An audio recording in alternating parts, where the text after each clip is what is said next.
Hey everyone! In this video, we're going to walk through how to configure SAML Authentication with Okta and Laserfiche Cloud.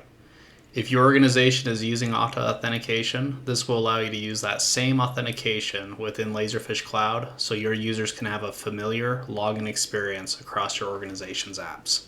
Let's get started. The first thing that we're going to do is we are going to look at where in Laserfiche Cloud we set up single sign-on for SAML identity providers. Here you can see that I'm logged into my Laserfiche Cloud account already. I'm going to come up here with the app picker. You will need access to an administrative account, and then underneath admin we're going to go to account. On the left hand side we're going to check settings, and then we're going to go to the single sign-on tab. And this is where we're going to do most of the setup for our identity provider for single sign-on within Laserfiche Cloud. One thing to draw your attention to right away is the service provider information link. It has information in here that we're going to use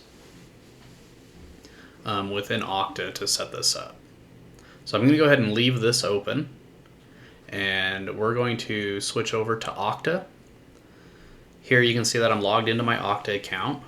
I'm going to go to applications and then applications underneath that.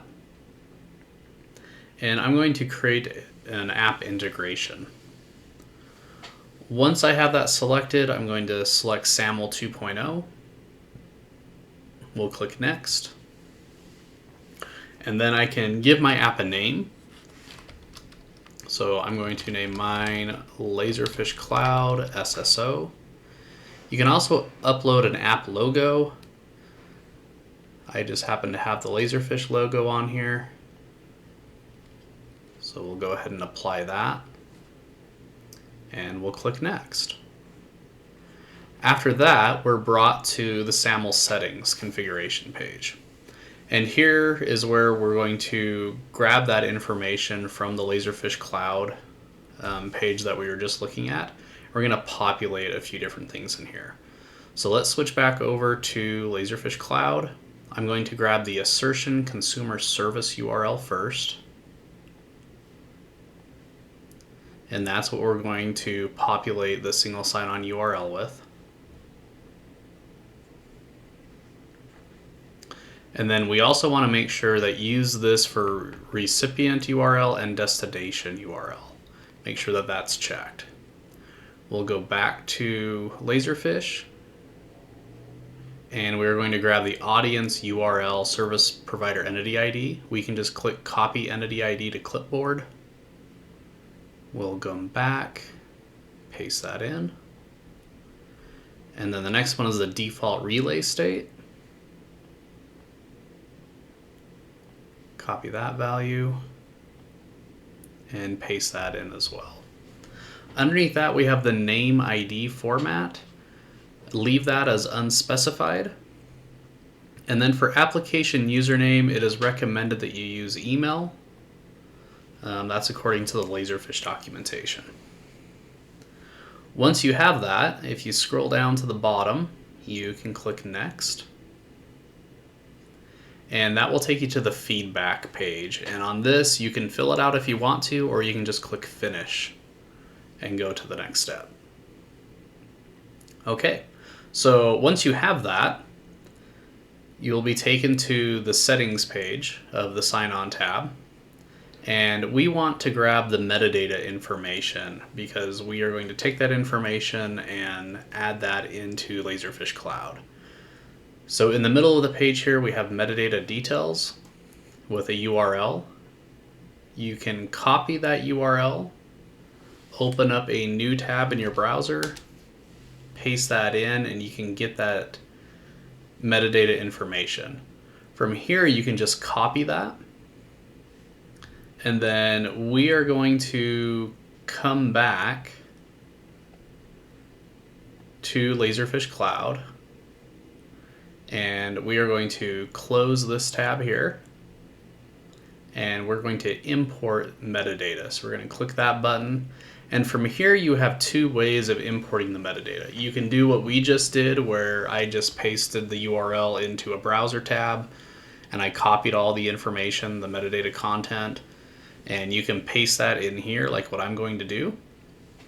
Or you could save that metadata into an XML file and provide a URL for Laserfiche Cloud to pull that in with.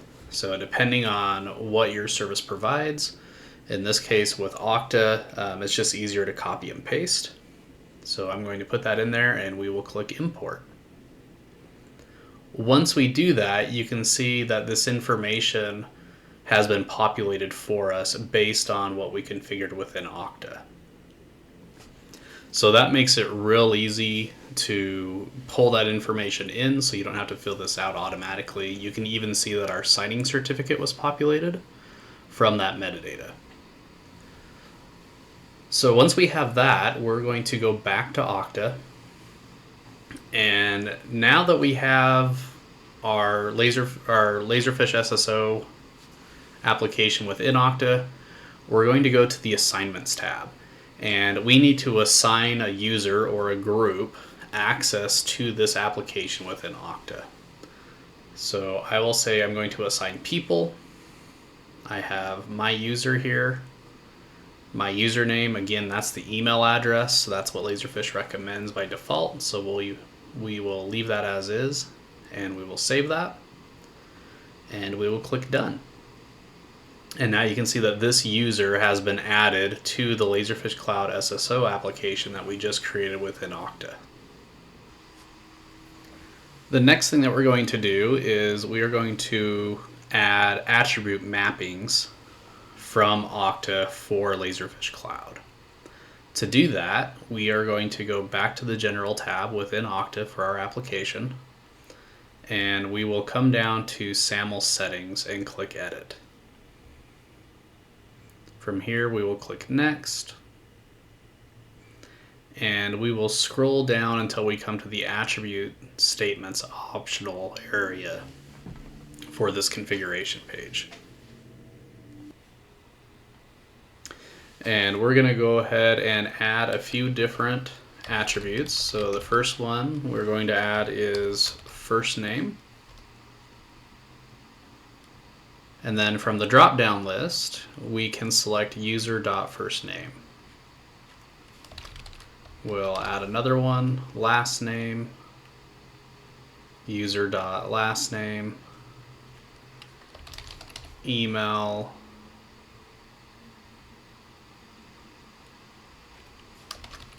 and login.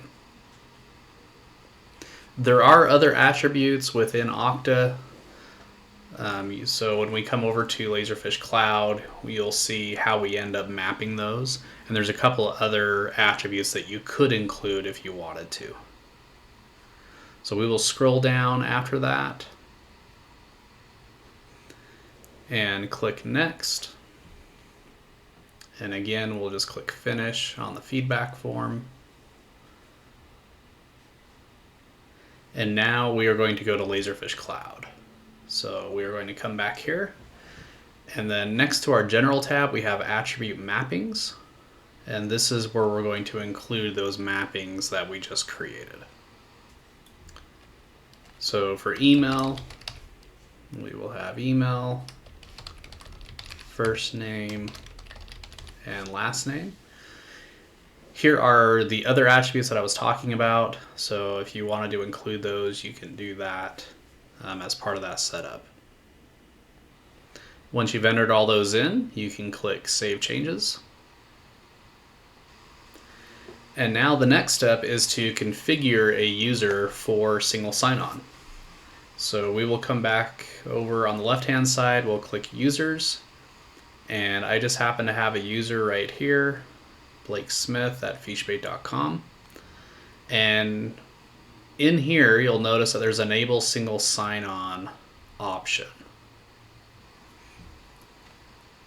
Once you select that checkbox, you will enter in what's known as the federated ID. So this is the login that will be associated from Okta.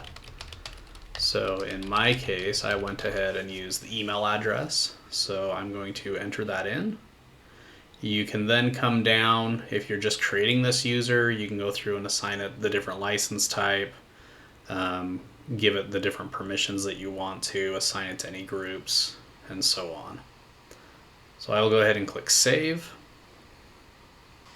So from here, I'm going to go ahead and close my browser windows. And I will open up a new in private window. Browse out to Laserfiche Cloud. Put in my account ID. And here you can see that I now have a sign in with SAML login button. When I click that, it's going to take me out to Okta. You can see here the logo that I uploaded as part of that configuration. And you'll also see the name of the application that you gave it within Okta. So that's where those show up.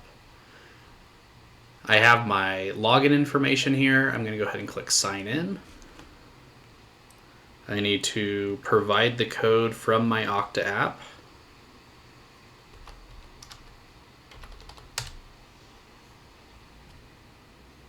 And it has now logged me into Laserfiche Cloud. I can come up to my account and you can see my profile. It's got my username and everything populated for me as well. Thanks for watching, and I hope you learned something new about Laserfiche from this video. If you found this video helpful, don't forget to give it a thumbs up and subscribe to our channel for more great Laserfiche tips and content. I would also love to hear your thoughts, so leave a comment below with any questions or feedback. And until next time, keep phishing.